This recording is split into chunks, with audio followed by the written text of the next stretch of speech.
Good evening, everyone. Let us continue our discussion on retrofitting, and especially this week we will be discussing on the retrofitting using FRP composites.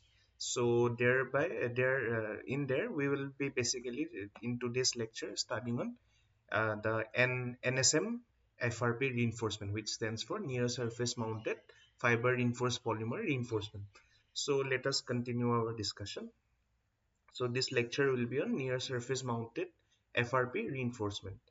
So last lecture we studied about the axial strengthening, that is the influence of levels of FRP confinement, types of FRP confinement like AFRP, GFRP, CFRP, types of fiber orientation and pattern, slenderness ratio and cross-sectional shapes of concrete columns, axial stress versus axial strain response, and axial stress versus lateral strain response of FRP retrofitted members, and failure modes of FRP retrofitted axial members.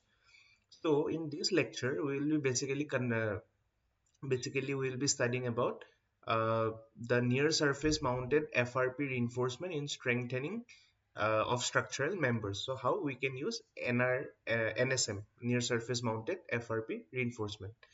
So so what is basically the NSM FRP reinforcement? So it is a technique for flexural and shear strengthening of existing concrete members.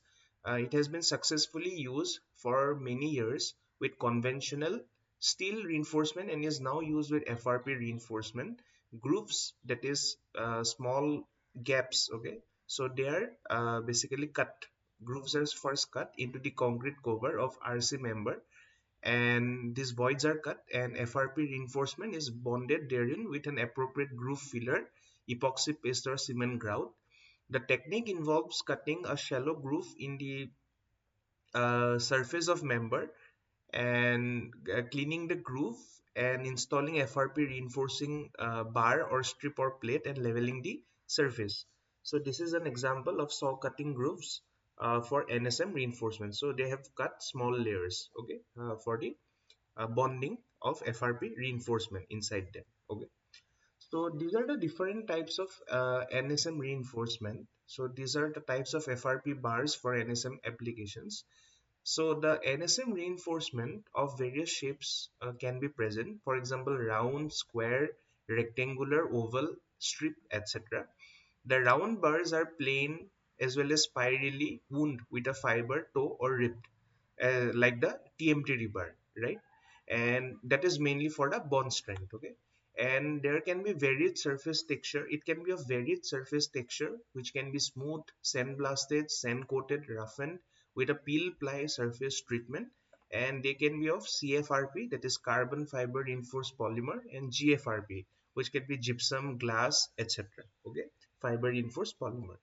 And this has been these are the examples of various NSM systems which have been incorporated, and this has been taken from a literature, that is a study performed by Lorenges in 2006. So the advantages of NSM are: firstly, less site installation work, as surface preparation other than grooving is not required. Example, plaster removal not necessary. Irregularities of concrete surface can be more easily accommodated. Removal of weak layer on concrete surface not needed. NSM reinforcement less prone to debonding from the concrete substrate as compared to externally bonded FRP strips, more easily anchored into adjacent members to prevent debonding failures. NSM reinforcement are more easily pre-stressed. The NSM bars are protected by the concrete cover and so are less exposed to accidental impact and mechanical damages, fire, etc. Less time required for erection at site. The aesthetic virtually unchanged of the strengthened structure. Okay, so these are the benefits of NSM FRP reinforcement. The factors which influence the bond behavior between NSM and substrate. So substrate is basically the supporting, okay, the concrete support, okay. So the NSM is the rebar, okay, and substrate is the basically the support layer, okay, primary layer, support layer, material layer, which uh, above which this can be placed, okay. So this is mainly of concrete, okay. So factors of influence for bond behavior: bar dimension and groove deep dimension, bar cross sectional, uh, bar cross-sectional shape and surface texture, degree of roughness of groove surface, tensile and shear strength of concrete and groove filler. Okay, so these are the factors which influence the bond behavior between NSM and substrate. So the bond failure modes and mechanisms, so they can be of various types.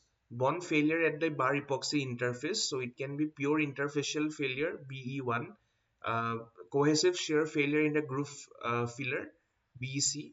Bond failure at the epoxy concrete interface can be also two types. One is pure interfacial failure, EC1, and cohesive shear failure in concrete, ECC. Similarly, splitting of the epoxy cover, so it can be of four types. A is splitting of epoxy cover without cracking of concrete, SPE. B is longitudinal cracking in epoxy cover and fracture of surrounding concrete. C is fracture in concrete but no cracking in epoxy cover. And D is fracture of surrounding concrete edge. And again, there is tensile and shear failure of concrete and groove filler. So these are the basically schematic representation of bond failure modes of NSM systems observed in bond tests. Okay, and these are the bond failure modes of NSM system observed in. So these are the various types. Okay, of bond failure modes of NSM tests observed in bond tests, and this basically is the type of debonding which occurs. Okay, so various types of debonding: there is IC interfacial debonding, IC cover separation, and NSM separation, and N cover bonding. So IC basically is the intermediate crack induced IC, that is IC is intermediate crack, so it is IC induced debonding, these two, and these two are N interfacial debonding. Okay, and so you can see the debonding areas. Okay, so these are all are different. Okay, and this has been taken from a study performed by Zheng and others in 2017. So this is the details. So one more study which has been uh, basically concentrated on finding the flexural strengthening of members using NSM. So this was performed by Zhang and his team in 2005. Okay, and this is the details of test beams. And here the concrete compressive strength was taken as 30, was found to be 31.3 megapascal, and specimens with externally bonded CFRP sheet and strip, okay, so were taken, and specimens with CFRP NSM rods and strips were taken, and these are the basically the details and specifications. So the bottom schemes of RC beams strengthened with NSM reinforcement in millimeters have been shown here, and FRP strengthening schemes in millimeter for the cross section has been shown here. So the test results obtained were as follows, as you could see here, and these represented the failure modes. Okay, so A meant steel yielding followed by crushing of concrete, which is the standard, okay, failure. B was debonding of the NSM FRP reinforcement and the epoxy. C was debonding of the externally bonded FRP reinforcement, and D is the rupture of the NSM FRP reinforcement. So here basically this graph shows the load deflection responses, beam with externally bonded FRP reinforcement, and this was basically load deflection responses beam with NSM. Okay, so these were basically the two types. Okay, and these were obtained from this study performed by Zhang in 2005. So similarly, this was load deflection responses. So this was load deflection responses beam with externally bonded, okay, FRP reinforcement. This was load deflection responses beam with NSM. Similarly, this was load deflection responses for mechanical interlocking effect using CFRP rod, and this showed the mechanical interlocking effect of CFRP strip.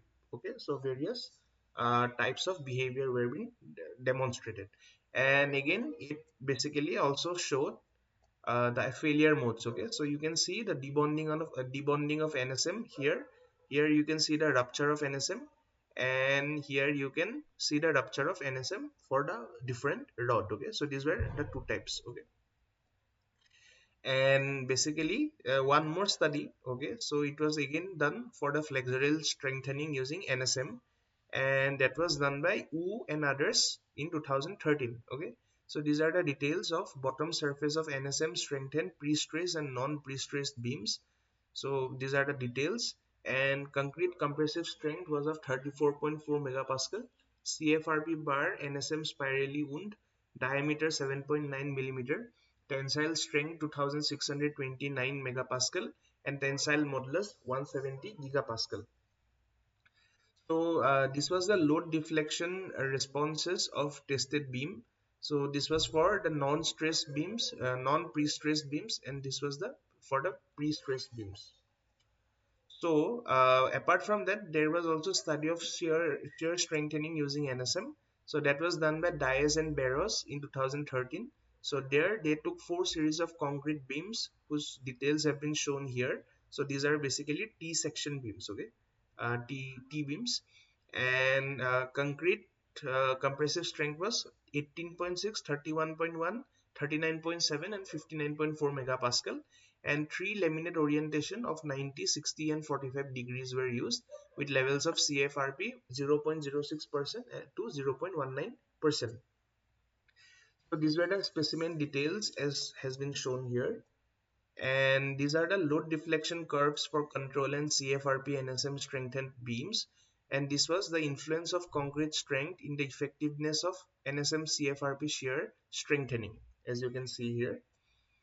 And these were the failure modes basically. So this was laminate failed by concrete failure, this was laminate failed by concrete fracture, this was sliding of CFRP laminates crossing shear failure crack, and this is the rupture of CFRP. So these are the various failure modes in shear. Okay, so again, this was the debonding of NSM bars by splitting of epoxy cover. This was the debonding of NSM bars by local separation of concrete cover. So these were the debonding failure modes of NSM bars observed in tests on shear string beams. So this was performed by this study was performed by D. Lorenz and Nanni in 2001. So here we could find that different shapes of NSM FRP can be utilized for strengthening, that is round, square, oval, rectangular, strip, etc. NSM CFRP strips are superior to NSM FRP bars of other sectional forms, example round or square bars, due to larger perimeter to sectional area ratio of the former. 4 debonding failure modes. So bond failure at the bar epoxy interface, bond failure at the epoxy concrete interface, splitting of the epoxy cover, and tensile and shear failure of concrete and groove filler. Other failure modes can be FRP rupture, concrete crushing, and steel yielding. So NSM FRP strengthening method is an efficient technique for flexural strengthening of RC beams, more efficient than externally bonded FRP system. The ultimate load carrying capacity of beams strengthened with NSM CFRP strips is higher than that for beams strengthened with EBR CFRP strips having the same amount of CFRP materials. This is due to the higher bond strength of the CFRP strips of NSM. The NSM CFRP strips have double the bonding area compared with the EBR CFRP strips, and though the flexural capacity of NSM strengthened beam is increased, but the ductility of strengthened beams is reduced as compared to control beam with only steel stirrups. The NSM FRP strengthening method is an efficient technique for shear strengthening of RC beams. Regardless of the percentage of CFRP, percentage of existing steel stirrups, and concrete strength, the inclined laminates are more effective than vertical laminates. Pre-cracking in a beam did not affect the efficacy of NSM shear strengthening technique in terms of load carrying capacity deflection. NSM for shear strengthening is more effective for RC beams of high strength concrete, not only in terms of increasing load carrying capacity but also in assuring higher mobilization of the tensile properties of CFRP. So in nutshell, basically we can say in this lecture we studied the near surface mounted FRP reinforcement in strengthening of structural members for different NSM system. We studied about the bond behavior between NSM and concrete substrate. the flexural and shear strengthening, and about the failure modes. So in the next lecture, we will be studying of FRPC in strengthening of beam column joints. So we will be more focused on beam column joints. So let us start this lecture. So here the concepts covered is about strengthening of beam column joints using FRP composites.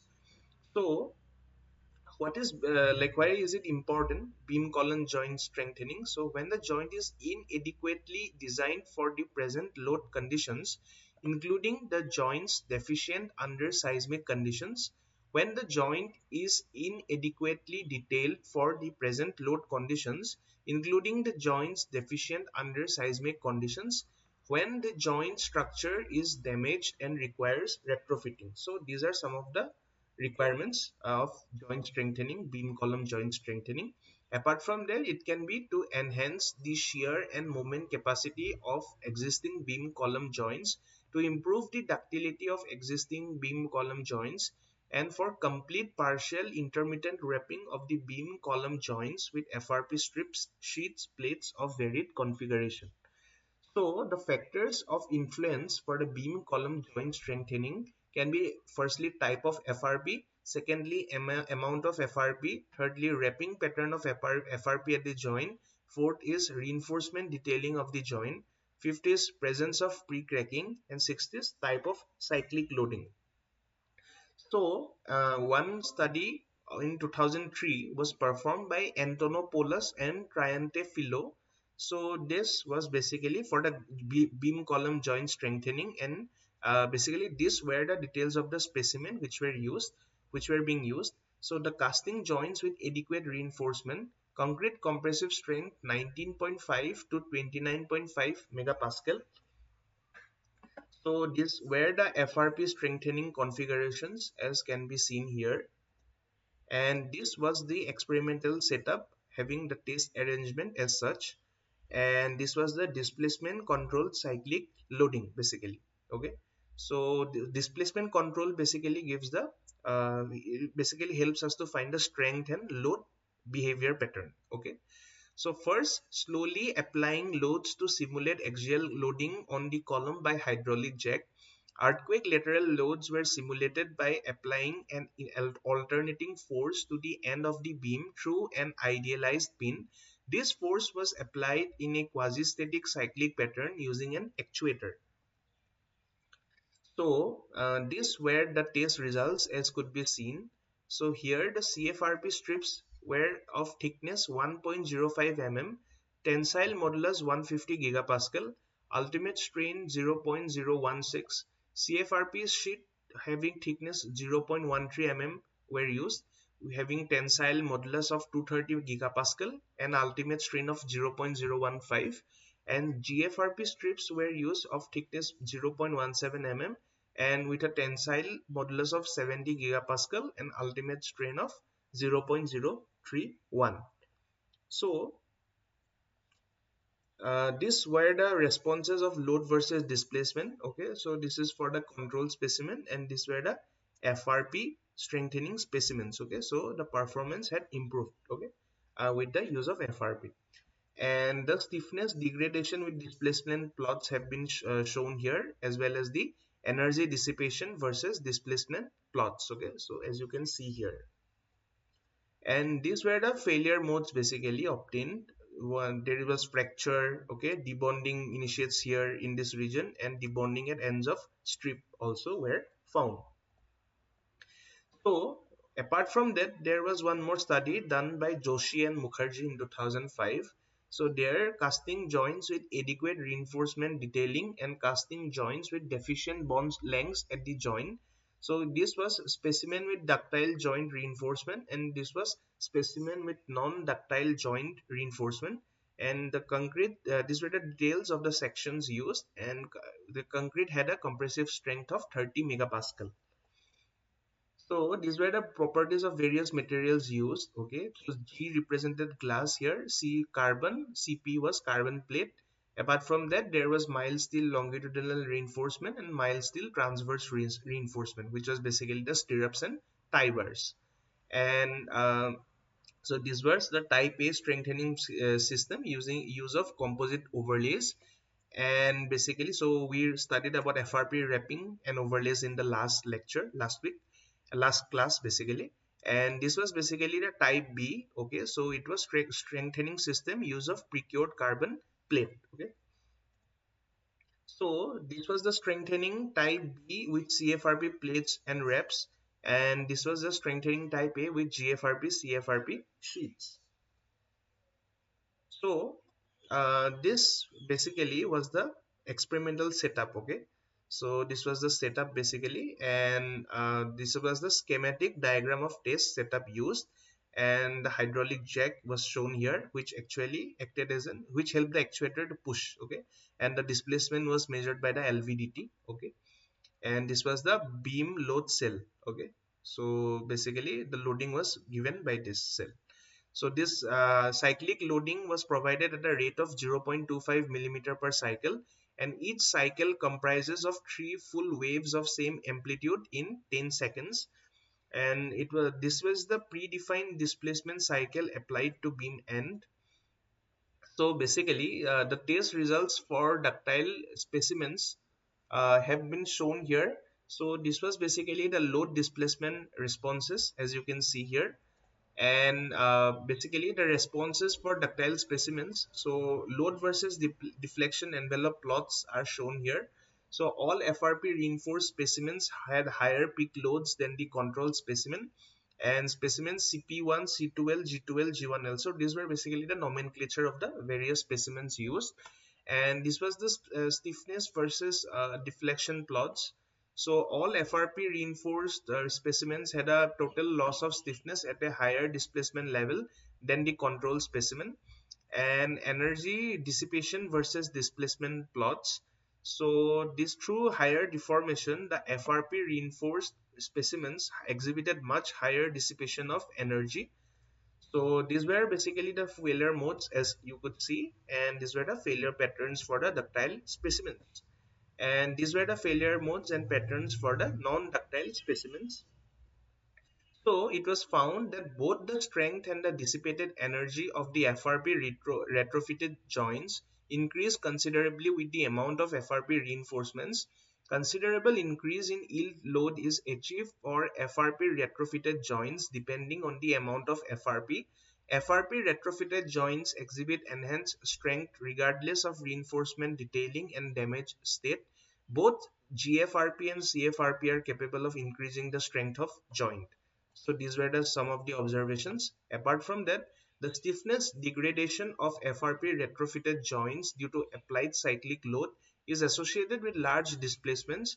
This is highly desirable as it reduces the chance of joint collapse. The onset of stiffness degradation was identified by appearance of tensile cracks near the joint.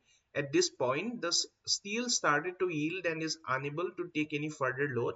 From this point, load is carried by FRP. The energy dissipation of the FRP reinforced specimens follows closely to that of the control specimen. The dissipation of energy is mainly through yielding of steel.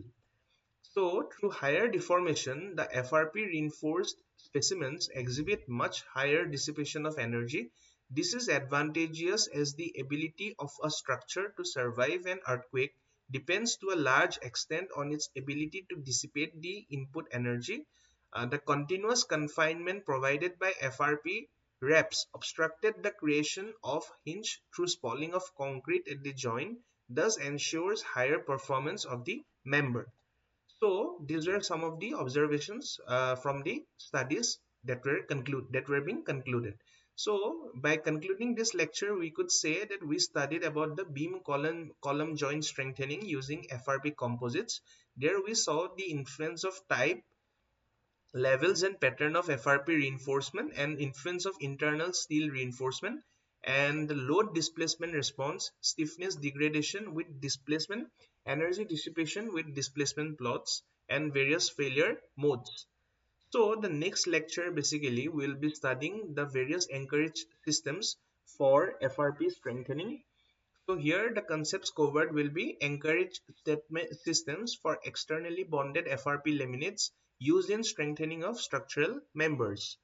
So What is basically encourage?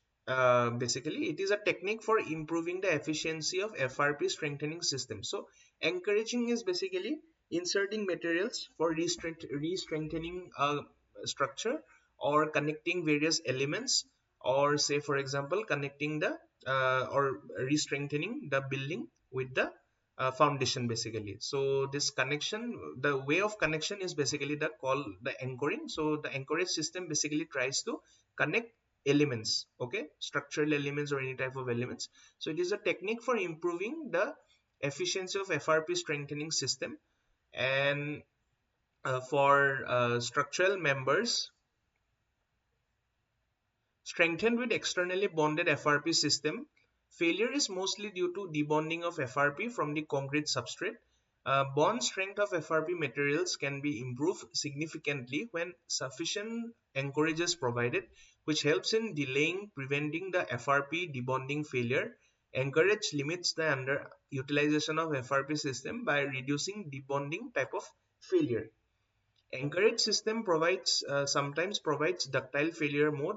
Anchorage devices sometimes can be essential to transfer the stress from one structural component to another, where application is limited by the geometrical configurations. So the different types of debonding which can be existing are concrete cover separation, plate and interfacial debonding, intermediate flexural crack induced interfacial debonding, FRP debonding in a shear strengthening application, intermediate flexure shear crack induced interfacial debonding. So these are the different types of debonding, and these are the FRP debonding failure mode as could be seen here. So this is crack propagation, and this is the high stress zone. Separation occurs at reinforcement. So these are the high stress zones. So here separation does not occur, but cracks are intermediate, okay. And here it is high strength, so intermediate as well as the reinforcement separation occurs, and the debonding.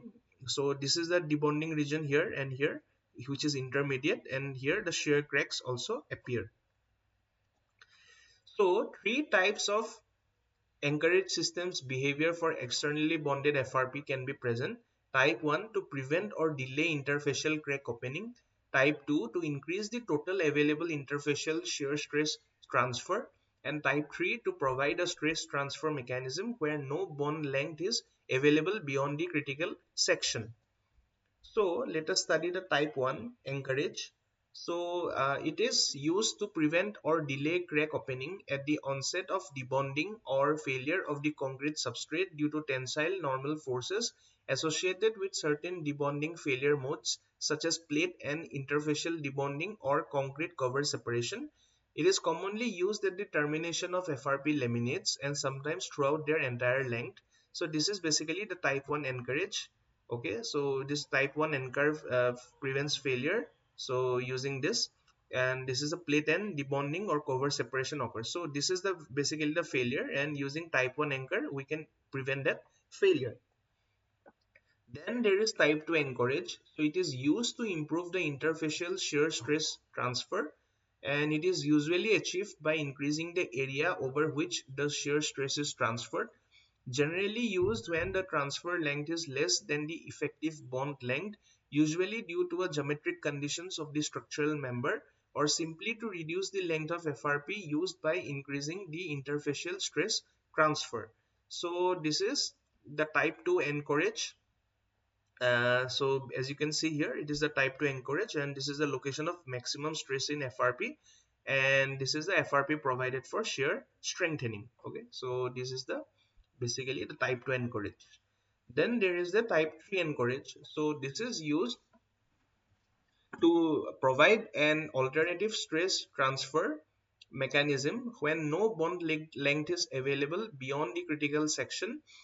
This condition applies when the critical design section is located at a sheet, plate, and or near an abrupt change in fiber direction. It presents a very special and difficult challenge because the FRP strengthening system can be considered to have no contribution to the strength without the inclusion of this type of anchorage. So that is the type 3 anchorage. Okay.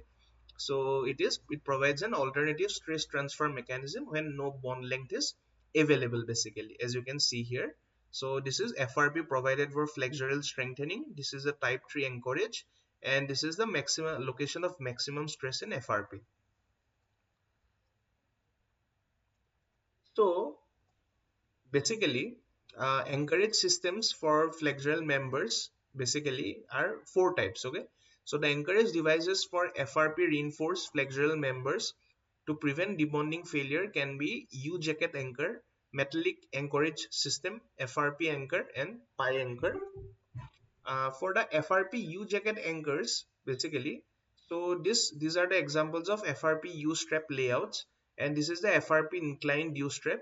So the application of unidirectional or bidirectional fibers to the ends of flexural FRP reinforcement to prevent debonding initiating from plate N. This is the example of pre-stressed U-jackets. So pre-stressing system for FRP ligatures, as you can see. So the pre-stressing introduced onto the sides of CFRP U-jackets by providing a gap between the jacket and the concrete soffit. FRP, so this is the metallic anchorage system. So it is FRP plate anchored using mechanical anchorage device. So adhesively bonded metallic plate with mechanical fasteners, adhesively bonded metallic U-jackets, and U-jackets with N clamping. So these are the examples. So this is the mechanical fastener. This is pre-drilled holes, and these are the details of HB FRP system, mechanical fastener, and 500 FRP strip. And this is the combination of the benefits of mechanical fasten MF FRP system with the traditional externally bonded EB FRP system, resulting in a new hybrid plate HB FRP bonding system. Apart from that, this FRP anchors. So anchors made from rolled FRP sheets or bundled loose fibers. Different types of FRP anchors can be used, such as FRP spike anchors, fiber anchors, fiber bolts, FRP dowels. Can be handmade in laboratory or at site. Simple to construct but with variations. One end of the anchor is inserted into a pre-drilled hole in the concrete substrate, and the FRP dowel length is confined to the cover region of the member. Other end of the anchor is epoxied onto the surface of EB FRP. Ends of the fibers are splayed and epoxied onto the surface of the plate to disperse local stress concentrations and are referred to as anchor fan. So this is the FRP anchor concept, and these are the FRP strengthened RC slab anchored with FRP anchors, and this is the FRP anchor and sheet installation. So here it shows the RC slabs with single fan anchors in foreground, and this is the sleeping fiber sheet with slit over anchor and bow tie anchors in background, and this is the single fan anchor and bow tie anchor as shown here. This is the fan and this is the dowel. Okay, so this basically take the tension. So pi and core, so these are basically bonding of an integral CFRP head plate with two monolithic legs over or through the FRP soffit plate. The head plate is 200 millimeter long, 50 millimeter wide, and 3 millimeter thick. Each leg is 10 millimeter in diameter and 90 in length. Pi anchor is integrally manufactured from CFRP, and its legs are bonded into the concrete substrate to provide restraint to the FRP reinforcement. This is accomplished by a transfer of the FRP soffit plate forces to the anchor head and later to the concrete through the anchor legs via dowel action, more durable and corrosion resistant as compared to mechanical and other anchorages. So this typical pi anchor with dimension, geometry, and prototype, and this is the installation of pi anchor. So the anchorage devices, so these were till now we studied the anchorage devices for flexural strengthening. Now let us see the anchorage devices for FRP reinforcement used for shear strengthening. So the examples of those anchorage devices for shear strengthening for FRP reinforcement are mechanically fastened metallic anchors installed at the underside of beam flange to anchor FRP U-rep legs, anchorage of FRP through concrete embedment, and FRP anchor, patch anchor, hybrid anchor, substrate strengthening, and NSM anchor. So let us study all of them one by one. So this is the mechanically fastened metallic anchors. Okay, so this shows the steel anchorage schemes for strengthening of T-beams in shear, and this is the anchorage system with discontinuous steel anchorages as can be seen here. So the anchorage of FRP through concrete embedment. So this is the slab soffit and this is the beam.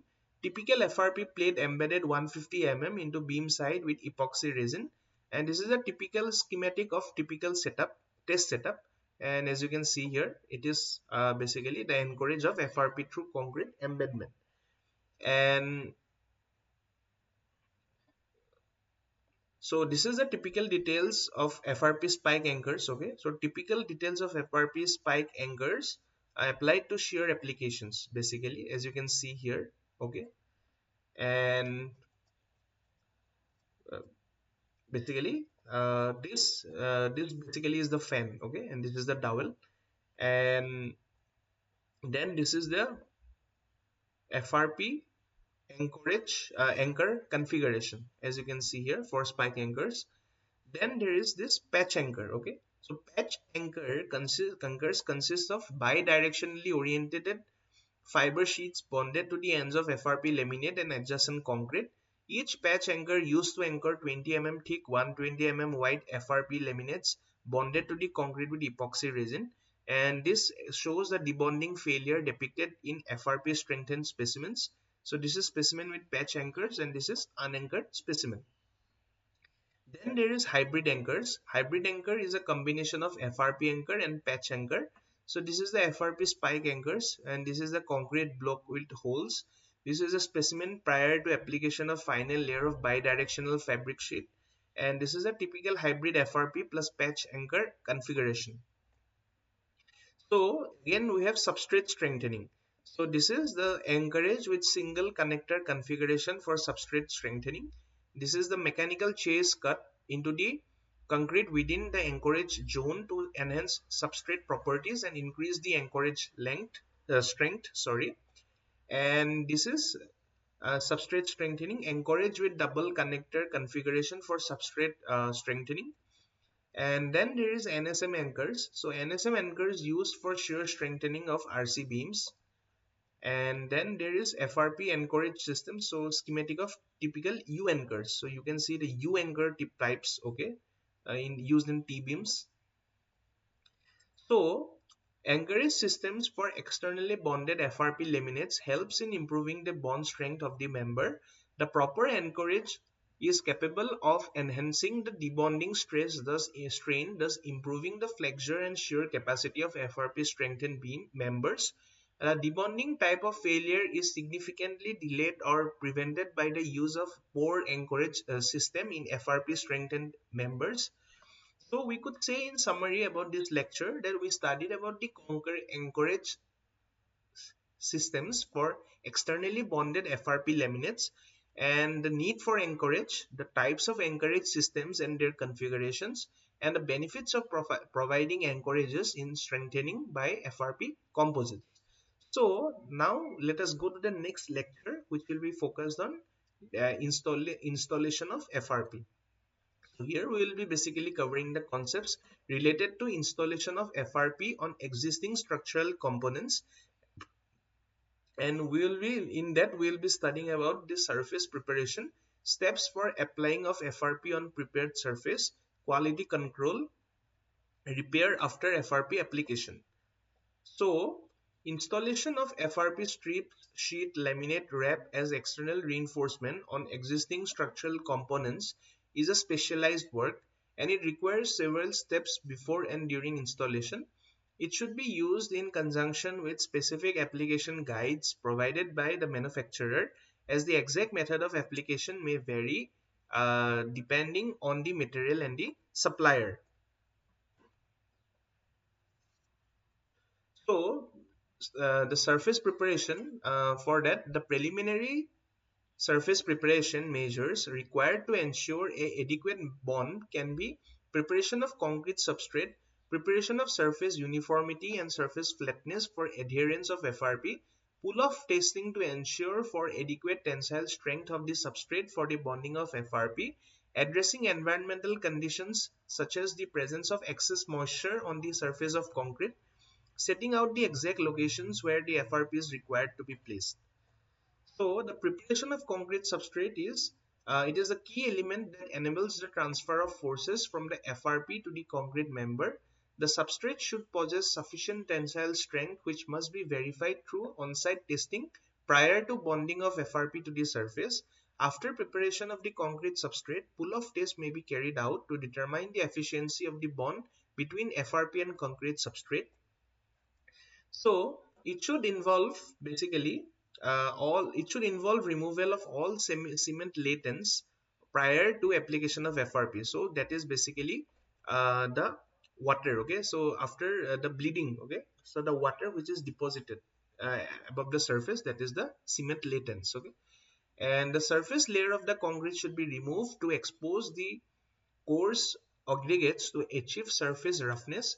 Pneumatic tools, so pneumatic, if you remember, it is basically working in air pressure. Okay, working in air pressure, like the force applied through the air force, through air. Okay, air or basically the gas pressure. Okay, so that is pneumatic. Any machine which runs through air or gas pressure is the pneumatic machine. Okay, so pneumatic tools should not be used so that the surface gets excessively roughened to cause micro cracks in the substrate. Ideal surface preparation methods are open with so the ideal surface preparation methods are open with grit blasting, water jetting, which is dry prior to bonding of FRP, sand blasting or grinding. Any grease, oil or dirt materials still adhering to the surface must be removed, and any dust material should be vacuumed. And then cracks in the substrate should be sealed with proper epoxy grout injection by inserting nozzles. If corroded reinforcements are identified, reinforcements should be cleaned with wire brush, and anti-corrosion treatment need to be done prior to application of FRP. Micro concreting or polymer modified mortar may be carried out to repair the damaged concrete surfaces. Bond coat may be applied before casting. So this is the pull-off test. Okay, so the aluminum dolly applied prior to testing, and pull-off test depicting failure within concrete. Okay, so that is basically about the test. And this is the pull-off test in progress, and this is the pull-off test being completed. And the flatness, the concrete flatness, so flatness of the prepared surface to which FRP is to be bonded should be sufficient to avoid out of plane stresses in the FRP bond line. Surface of concrete should be made flat and uniform by grinding. Sharp edges of the members need to be rounded off with corner radius of 15 to 25 mm to avoid stress concentration. Anchorages may be provided if sufficient bond length is not available for the FRP system. Apart from that, the environmental conditions are also important. Generally, epoxy-based systems. So epoxy is basically adhesive. Okay, so adhesive made from a special chemical. Okay, so that is the epoxy. So epoxy resin. So generally, epoxy-based systems require a minimum temperature of 5 degree centigrade for the commencement of curing, and if the ambient temperature is less than 5 degree centigrade, the substrate may be warmed up using heat in order to accelerate the curing process. Application of FRP in ambient temperatures greater than 35 degrees centigrade may pose difficulties associated with reduced pot life of epoxy materials. So pot life is basically the time after mixing of the epoxy till the time of its use. Okay, so after till the point after which we can't use, so that time from mixing till the point we can use it. Okay, so that is basically the pot life. So application of FRP in ambient temperatures greater than 35 degrees centigrade may pose difficulties associated with reduced pot life of epoxy materials. Refrigeration of epoxy may be done prior to mixing. Application of FRP may be avoided in moist environments where rainfall is expected, as the presence of moisture on the bonding surface may inhibit adhesion of the epoxy. So then set out the exact locations of FRP plates or sheets or fabric may be marked on the bonding surface prior to application of FRP. This is to ensure that, that the FRP is aligned, positioned and placed correctly. So the steps For application of FRP on substrate, the FRP laminate on FRP fabrics with unidirectional or bidirectional fibers. The laminate fabric are cut to their desired length. A low viscosity epoxy based primer is applied on the prepared surface. FRP is placed on the prepared substrate at desired orientation and rolled to remove entrapped air by first smoothing out by hand and then by a roller. Further epoxy is applied to the surface if required to enhance the impregnation of the fabric. Second coat of saturant may be applied for better bonding. Sand pasting to make the surface rough for further finish. So this is basically the surface preparation, and this is the surface grinding, and this is the application of epoxy based primer on concrete surface. So this is a mixing of laminate adhesive, and this is the application of laminate adhesive to laminate using custom made template, and this is the application of pultruded FRP laminates. So so if you remember, pultrusion is basically pulling of a fiber and mixing with some gel, okay, for making the polymer, the fiber reinforced polymer. So that is the process of pultrusion, okay. And so positioning the laminate into place, and here it shows the pressing of laminate onto the surface of concrete, okay. And here application of FRP fabrics, so rolls of FRP fabric at site can be seen here. And this is the pre-impregnation of FRP fabric with saturant if required, and this is the positioning FRP sheet on concrete surface, and this is the placing of FRP fabric on concrete surface, and this is the concrete column after FRP wrapping, and this is the sand pasting on FRP wrapped surface. So the quality control checks basically, or the quality assurance checks to verify the following are used. Firstly, substrate prior to application of FRP. So how is the concrete basically? The surface layer or the supporting layer, primary layer. So we have to check the substrate, okay, prior to application of FRP.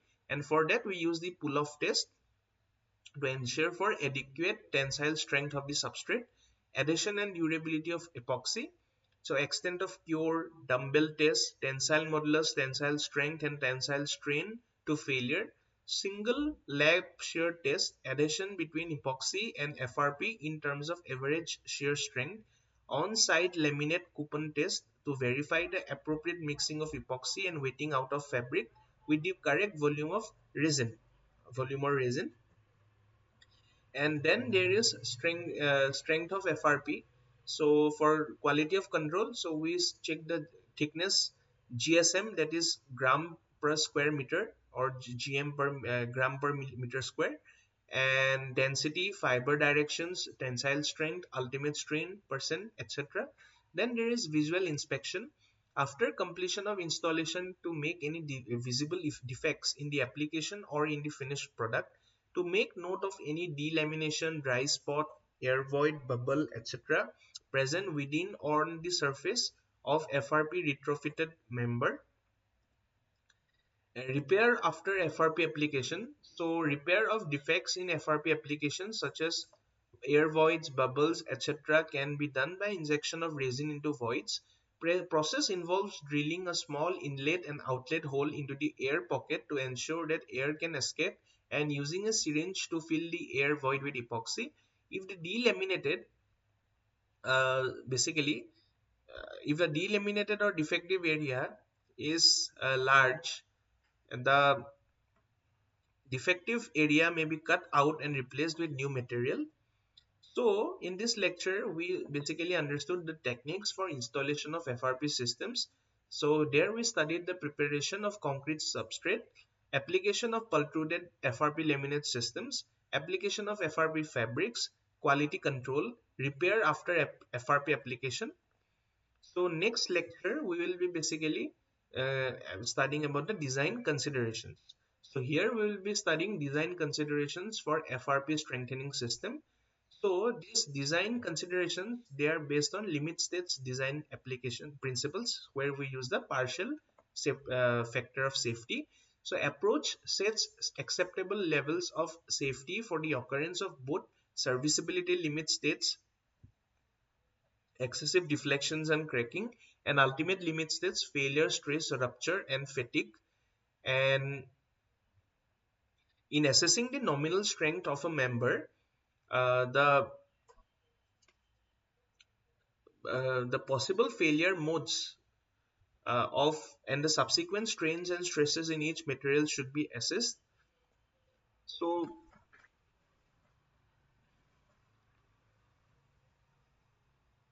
the factors considered for design.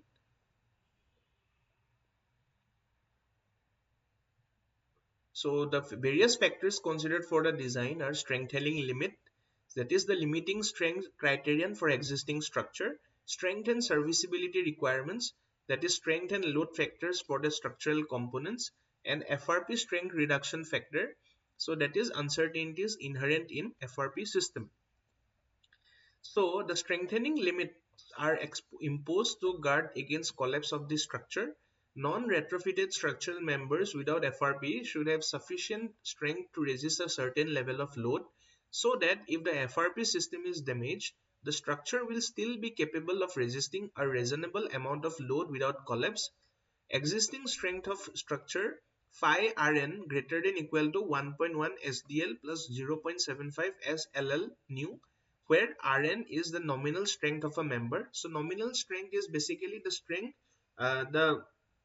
strength which will be acquired by most of the members. Okay, so that is the nominal strength, and phi is the strength reduction factor. SDL is the dead load effects, and SLL is the live load effects. So a dead load factor of 1.1 is used because a relatively accurate assessment of the dead loads of the structure can be determined. A live load factor of 0.75 is used to exceed the statistical mean of the yearly maximum live load factor of 0.5. If the design live load on the member has a higher likelihood of being present for a sustained period of time, a live load factor of 1.0 should be used instead of 0.75. The strength reduction factor phi depends on the intended use of flexure, shear, axial of the structural member. So the overall strength, structural strength, so there is a structural limit. Okay, we have to see all members of a structure should be capable of withstanding the anticipated increase in loads associated with the strengthened members. FRP systems are effective in strengthening members for flexure, shear, axial members. Other modes of failure such as punching shear and bearing capacitive footings are generally marginally affected by FRP systems, and basically analysis uh, should be performed on the so basically analysis should be performed on the member strengthened by the FRP system such that under overload conditions the strengthened member will fail in flexural mode rather than in shear mode. Okay, so that is desirable. So the selection of FRP system should be such that FRP strengthening systems should be selected to resist tensile forces by maintaining strain compatibility between the FRP and the concrete substrate. FRP reinforcement should not be relied on to resist compressive forces.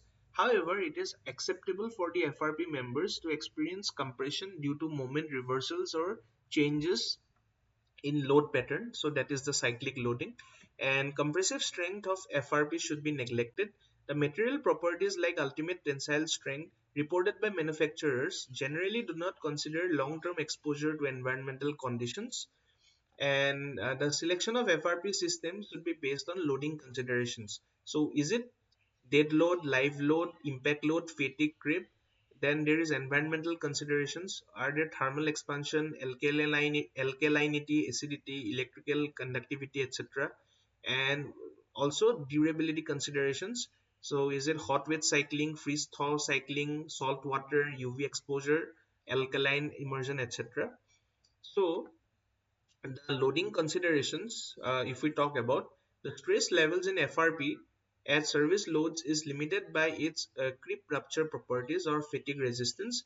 AFRP and GFRP systems generally demonstrate better tolerance to impact loading than CFRP systems. CFRP systems are highly resistive to creep rupture under sustained loading and fatigue failure under cyclic loading. GFRP systems are more sensitive to both loading conditions. So then there is environmental considerations.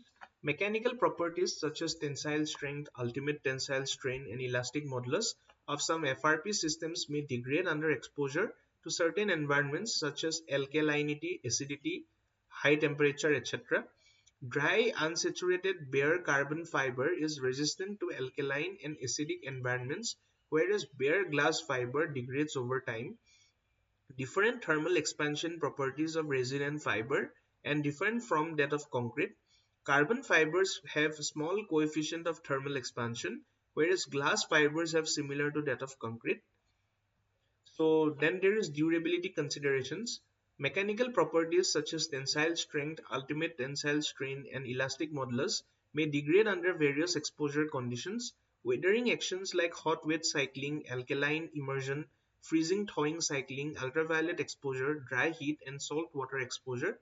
A coating or insulation system may be applied to the installed FRP system to protect it from exposure to certain environmental conditions. Then the environmental reduction factor for FRP systems with varied exposure conditions are given. So exposure condition, if it is interior exposure and fiber type is carbon glass aramid, the environmental reduction factor is 0.95, 0.75 and 0.85 respectively. For exterior exposure in bridges, piers and unenclosed parking garages, it is carbon 0.85, glass 0.65 and aramid 0.75. And for aggressive environment, which includes chemical plants and wastewater treatment plants, carbon is 0.85, glass is 0.50 and aramid is 0.70. Then there is design material properties for FRP. The design strength is equal to CE into ultimate strength. FFU is equal to CE into FFU star. And design strain is equal to CE into ultimate strain. That is epsilon FU equal to CE into epsilon FU star. And modulus of elasticity EF is equal to FFU by epsilon FU.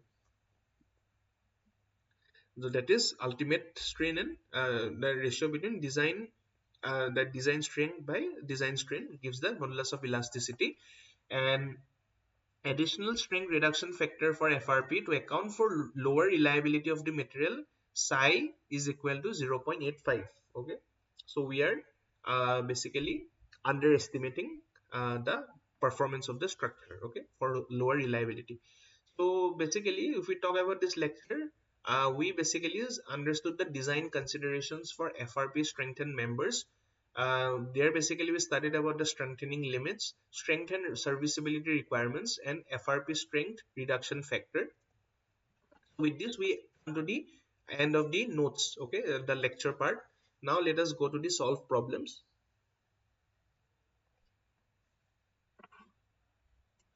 So first question, find out the type of bonding failure observed in NSM FRP reinforcement. Is it A, IC cover separation, B, IC interfacial debonding, C, N cover separation, or D, all of the above? So which is the correct answer?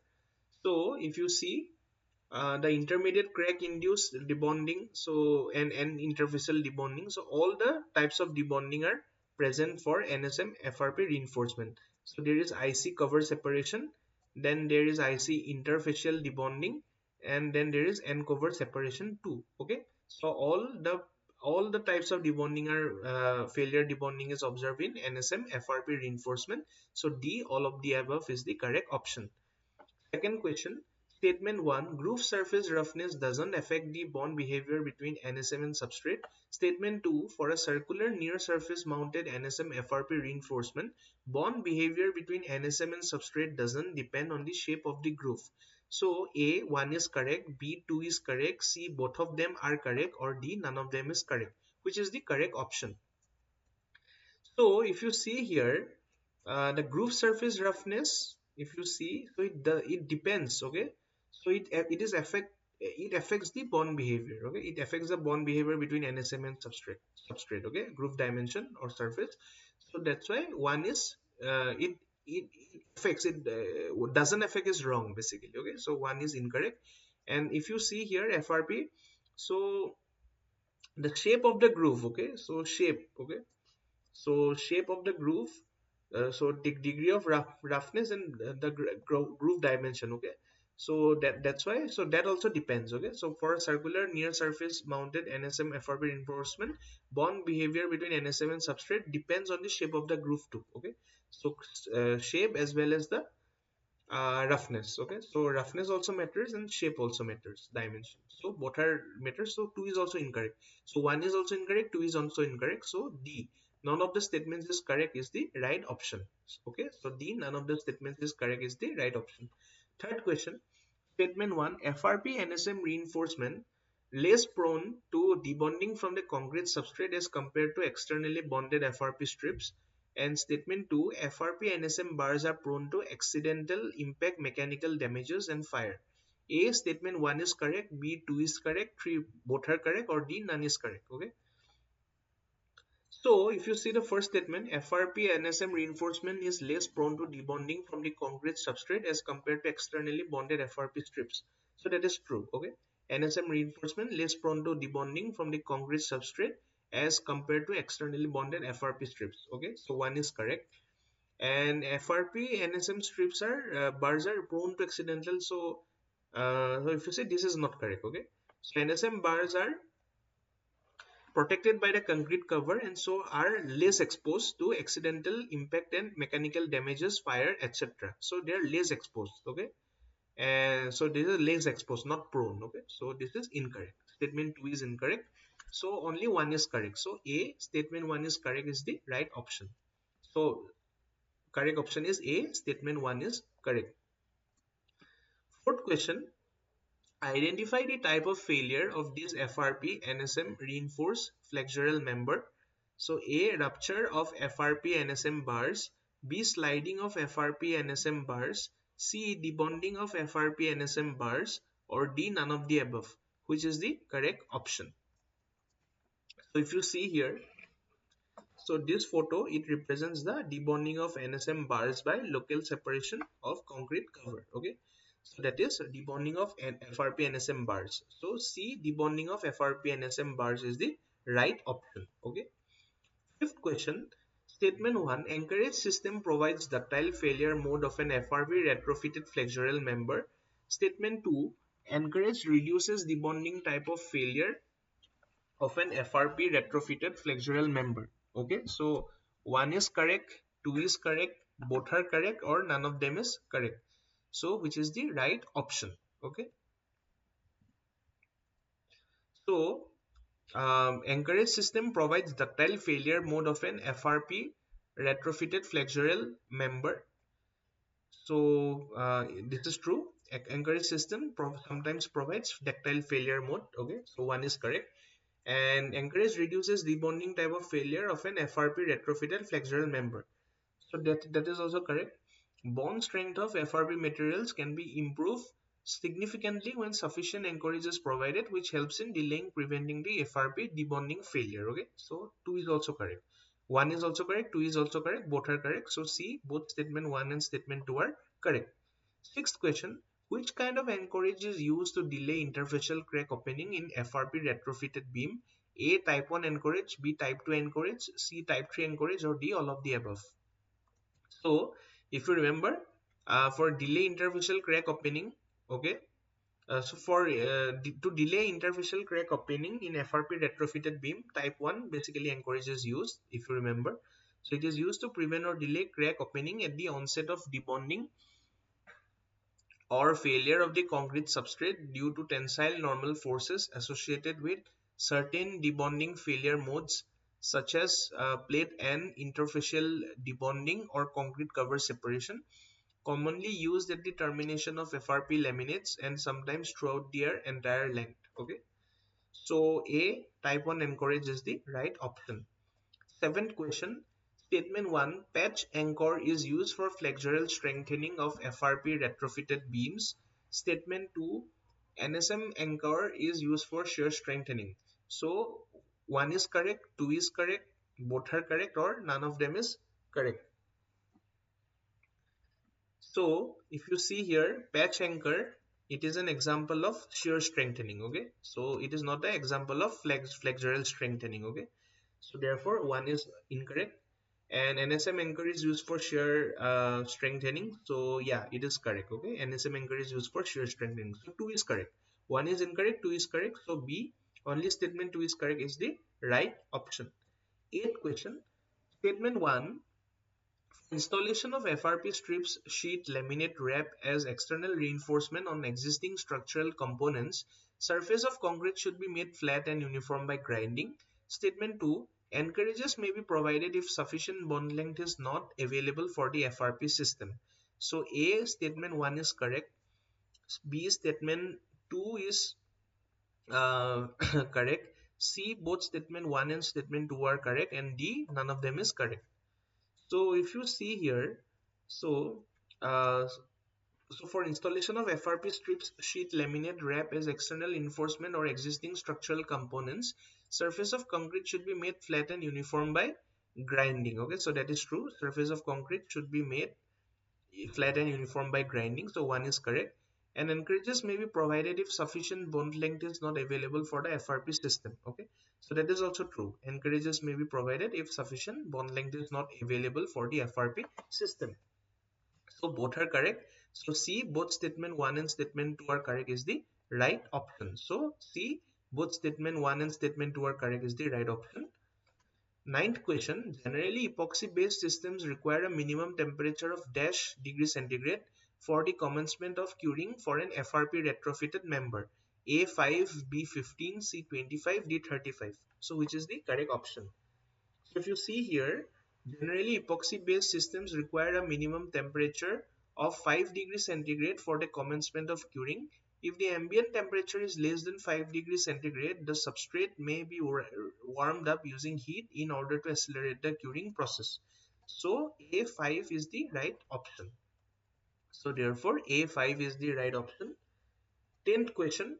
FRP should be applied on concrete surface using epoxy at ambient temperature less than equal to dash degree centigrade to avoid difficulties associated with reduced pot life of epoxy materials.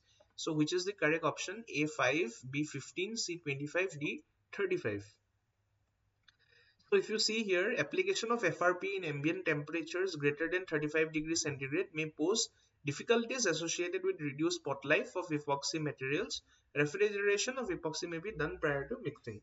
So therefore, to avoid difficulties associated with reduced pot life, the FRP should be applied on concrete surface using epoxy at ambient temperature less than equal to 35 degrees centigrade. Okay, so D35 is the right option.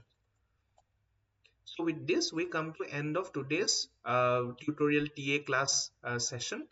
And I hope that today you understood the lectures and the problems associated with the retrofitting using NSM and FRP retrofitted members.